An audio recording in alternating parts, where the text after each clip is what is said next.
The symptoms of perimenopause and menopause are absolutely brutal. I just read a series of articles that perimenopause and menopause are one of the leading causes of divorce in the United States. So what do we do as far as figuring this out? How do we account for it? How do we explain it?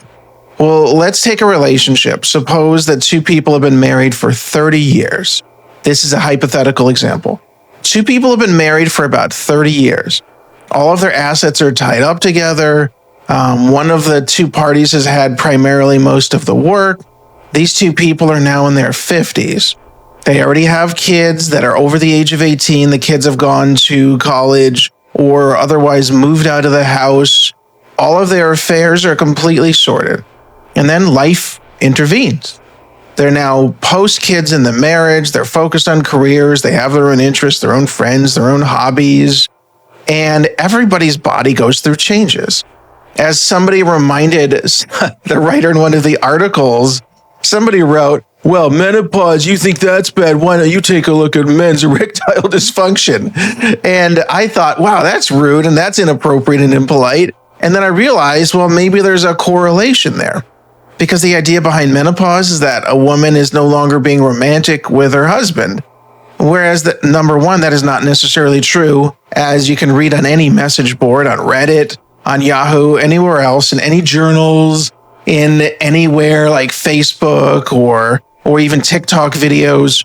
You can find out that is not necessarily true. It's really the individual and how their body operates, how their body's working during this really nasty, rough period of her life.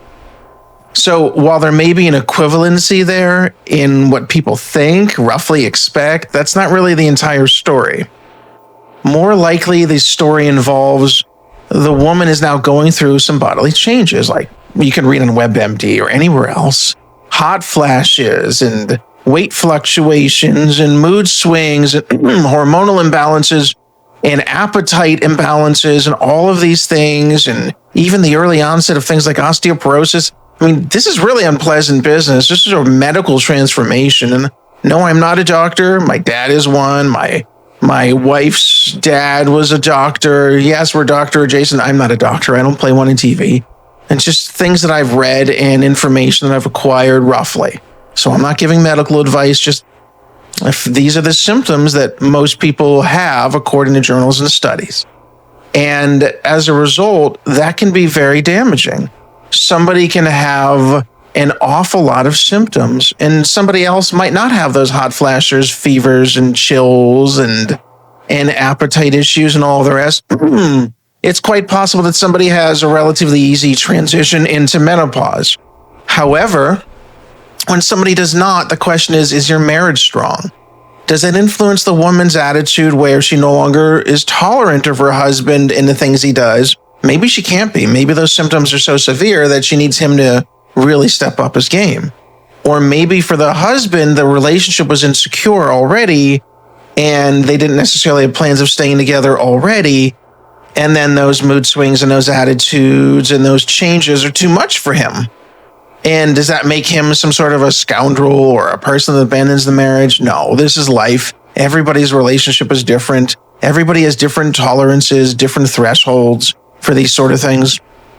But if menopause is one of the leading causes of divorce in the United States statistically, is that really surprising?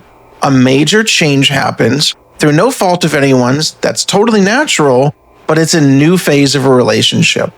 And now we're saying that, hey, maybe your romance won't be like it was. Hey, maybe you're now not focused on kids. You're post-kids in your relationship. You're parents of adults. So you don't really have that same sort of coordination there. And on top of that, maybe if you have different interests and different hobbies and you're on different biological schedules, we're throwing a new complication into that marriage and that relationship that didn't already exist. And maybe that new complication is too much for the marriage to overcome. So menopause is perfectly natural. It's almost guaranteed to happen. And how do you handle it as a married couple? Does the man handle it poorly, but the woman handles it with grace and kindness? Does the woman handle it with a lot of bitterness because these terrible things are happening to her body, and maybe her husband can't take it and her husband can't tolerate that. I mean, throwing in equivalencies of ED and things like that, I don't think that's really a fair discussion, but that may be one of the impacts on one or both parties. So that's certainly a reality, even though not what I prefer to focus on. How much do you love each other? How much do you still have in common? Do you still plan on spending your life together? And if there are major life changes brought on by menopause, are those life changes that the marriage can sustain? And these are things that may not be predictable either. It's not like you talk about it when you're 40 years old. Hey, when you go through menopause in 10, 15, 20 years, you think we're still going to stay together?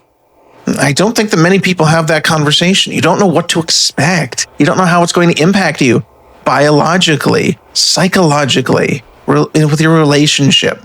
So that's something that every marriage, if it's going to endure the long term for a lifetime, essentially every marriage must overcome that.